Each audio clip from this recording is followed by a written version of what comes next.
La deuda de Estados Unidos supera los 39 billones de dólares y no tiene una forma matemática de pagarse dentro de las reglas actuales del dinero. Cuando un sistema así colapsa, el capital busca refugio en activos que ningún gobierno puede imprimir, confiscar ni devaluar. Hoy le cuento por qué Bitcoin es uno de esos activos, qué dicen los números reales y cómo lo estoy acumulando.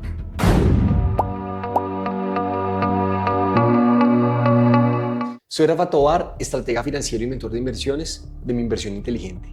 La información que les traigo es con fines de educación financiera y perspectiva macroeconómica, para que ustedes conozcan cuál es mi posición y cuáles son mis pensamientos frente a todo lo que se nos viene. No tomen esto como una recomendación de inversión.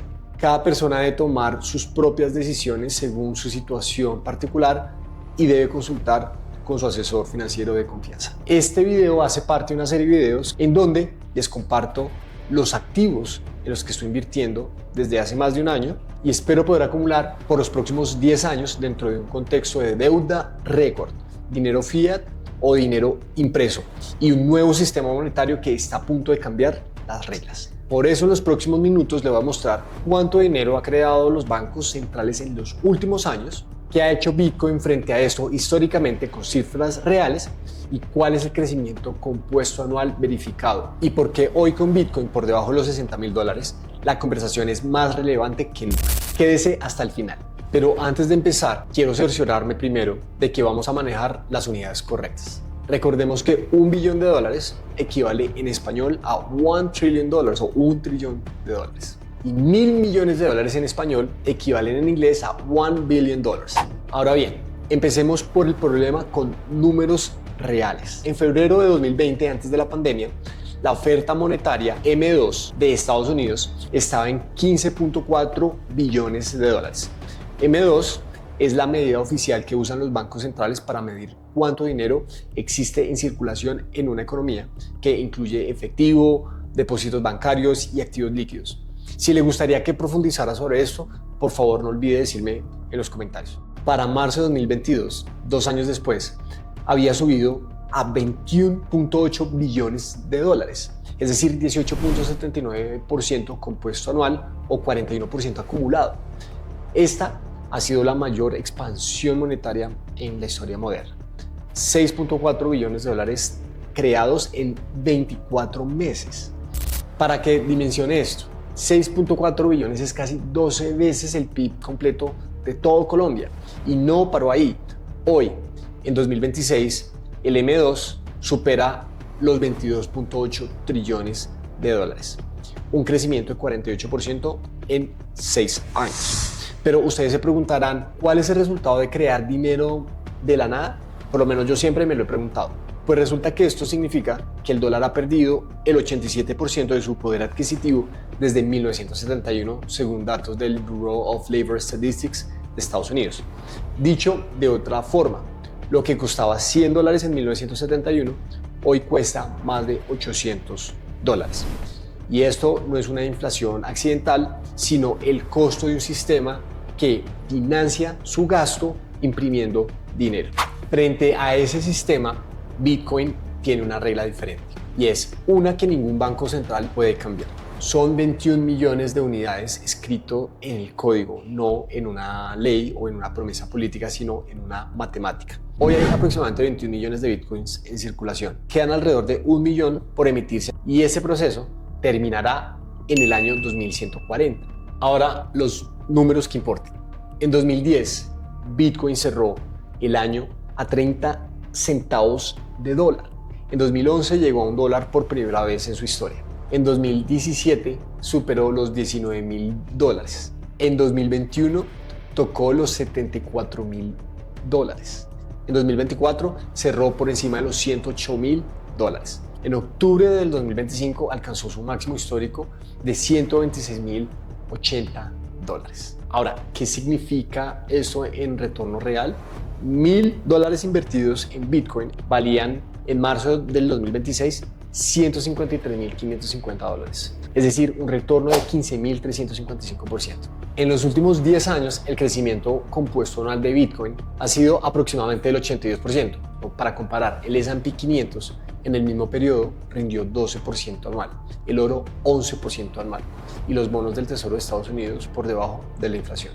Ahora lo que todos le van a decir, Bitcoin es volátil. En 2026 cae 29.1% en lo corrido del año. En 2022 cayó el 32%. En 2018 cayó 73% y en 2011 cayó más del 90% desde su pico. Entonces, ¿por qué lo tengo? ¿Por qué lo debería tener? Porque en cualquier ventana de 4 años o más, Bitcoin ha sido el activo de mejor desempeño del planeta, sin excepción, y porque el crecimiento anual compuesto del 82% se construyó atravesando todas esas caídas. Que hay una frase que me encanta de Morgan Housel, que es el autor de La psicología del dinero, y a mí me parece que lo dijo mejor que nadie. La volatilidad no es una multa por haber tomado una mala decisión, es la tarifa de entrada a los retornos del largo plazo, y Bitcoin cobra esa cifra muy cara, pero también paga muy bien a quienes la soportan. Mientras grabo este video, Bitcoin cotiza por debajo de los $60,000, un 52% por debajo de su máximo histórico de $126,080 en octubre del 2025. ¿Por qué pasa esto? 4 razones verificadas y simultáneas. La primera, el dólar está en su nivel más alto en más de un año y la Reserva Federal no tiene previsto bajar tasas en 2026, lo que genera un ambiente hostil para cualquier activo de riesgo. La segunda es que los ETFs de Bitcoin registraron salidas masivas en los últimos 30 días, con 6 semanas consecutivas de retiros institucionales. La tercera es que MicroStrategy, la empresa de Michael Saylor, que es una de las empresas que más Bitcoin están acumulando, vendió Bitcoin por primera vez en 4 años. Y pues, aunque fueron 32 Bitcoins por $2.5 millones, un monto simbólico frente a su tesoro con costo de $64,000 millones. Pero fue suficiente para romper una narrativa que ellos decían que ellos nunca iban a vender, y así también se generó un poco de pánico institucional. La cuarta, eso desencadenó $650 millones en liquidaciones de posiciones apalancadas en 24 horas, con el 89% correspondiente a posiciones largas. Es decir, que los especuladores que apostaban a que el precio subiría, pues fueron barridos del mercado. ¿Es esto el final del ciclo? Yo personalmente pienso que no lo es. En 2018 Bitcoin cayó 83% y en 2022 cayó 77%.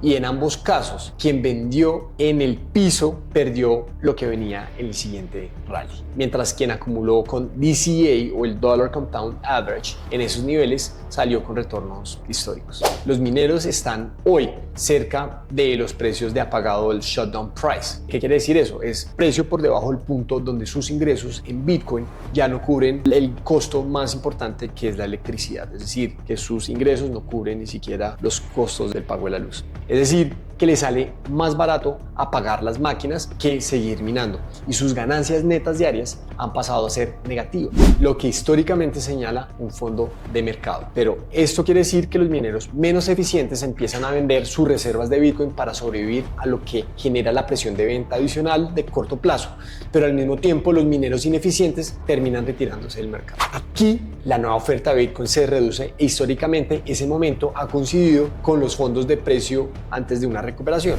Es como cuando los productores de petróleo empiezan a cerrar pozos. El precio del crudo está muy por debajo de su costo de extracción. Eso es lo mismo, y por eso el modelo económico en el que opera esta moneda es totalmente de libre mercado, y en realidad es un modelo fascinante y a mi parecer es sostenible.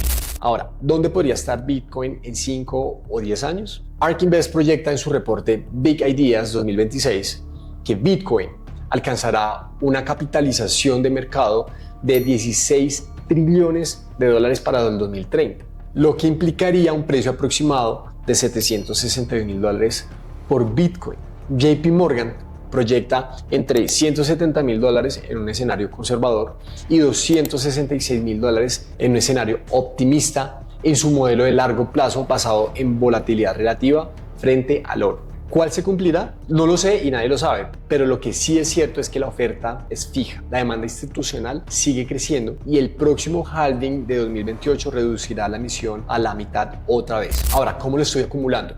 Mi estrategia es DCA, Dollar Cost Average, que significa comprar una cantidad fija de Bitcoin periódicamente sin intentar adivinar el precio del mercado.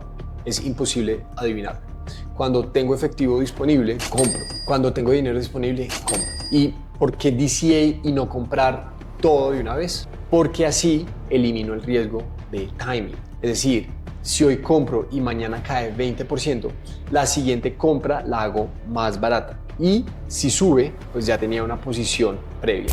Mi horizonte es de 5 a 10 años. Yo no reviso el precio todos los días. Yo no vendo en las caídas. Yo no compro con la noticia. Yo me mantengo firme y acumulo con convicción. Vivimos en un mundo donde en solo 2 años se crearon 6.4 billones de dólares nuevos, donde la moneda pierde valor por diseño y no por accidente, y donde el gobierno más poderoso del planeta, que es Estados Unidos, debe más de lo que produce. Frente a eso, Bitcoin tiene 21 millones de unidades. No puede imprimirse más. No depende de ningún gobierno y no tiene una sede central para clausurar. En los últimos 10 años entregó un 82% de crecimiento anual compuesto y $1.000 invertidos en 2016 se convirtieron en más de $150.000.